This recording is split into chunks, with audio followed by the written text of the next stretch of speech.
Luca the Moose and the Lost Postman. The northern forest is covered in snow all year round, with towering trees and winding roads, making it easy to get lost. One day, the post office sent a rookie postman named George. He confidently strapped on his large mailbag and set off to deliver letters to the forest animals.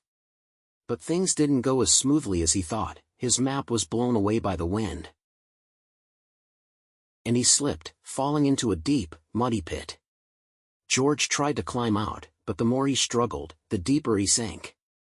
Helpless, he shouted, "Is anyone there? Help!" At that moment, a clever-eyed moose peeked out from the woods.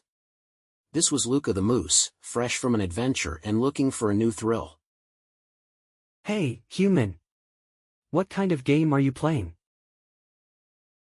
"This isn't a game, I'm stuck. Pull me out?" Luca nodded, letting George grab onto his hoof. "Oh, no problem. Witness my moose strength." Then gave a strong kick, flinging George onto a tree. "Whoops, that didn't work. I thought you'd land smoothly." "Land smoothly, I'm like a kite right now, get me down." "Alright, let's try again. But don't move too much this time." "Ooh, this isn't the help I wanted." George suddenly realized that he was lost. Luca decided to make up for it and suggested, "Since you're lost, I'll be your guide. I'm an expert adventurer in this forest." "Are you sure? You seem better at tossing people onto trees." "Don't doubt me. Taking shortcuts will get us there faster." George was skeptical, but with no other choice, he let Luca lead the way. However, Luca's shortcuts turned out to be disasters. First, they went through a squirrel gathering area filled with stored nuts.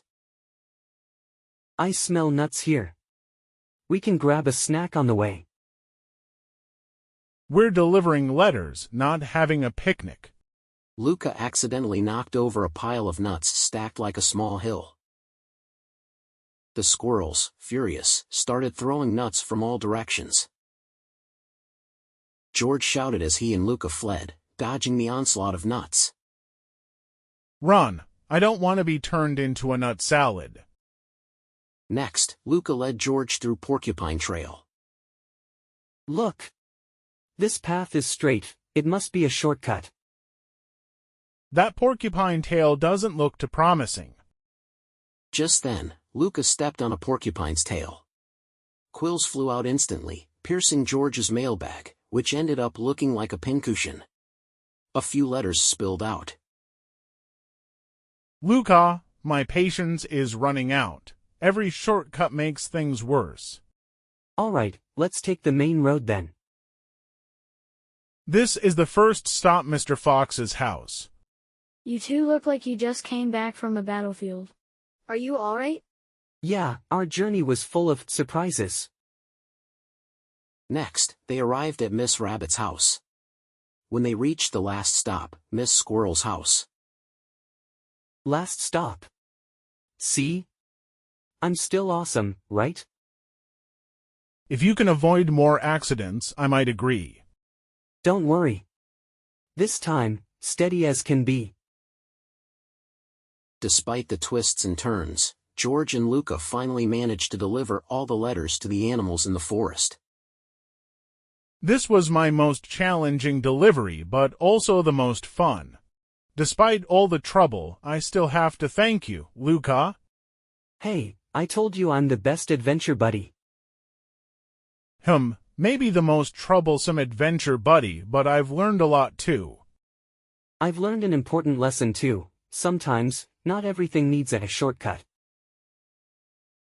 George took out a badge from his mailbag, engraved with the shape of a moose. "This is your reward, a special forest helper badge." Wow! My first award, and it's from a human. "You deserve it, Luca. Who knows, maybe you'll be the postman next time." Being a postman sounds nice. If I can have an assistant like you again. Luca took the badge and proudly wore it around his neck. He waved goodbye to George, promising to go on another adventure together next time. This story teaches us that even the most unlikely companions can become the best of friends during challenging journeys. Moreover, patience and caution are often more valuable than shortcuts.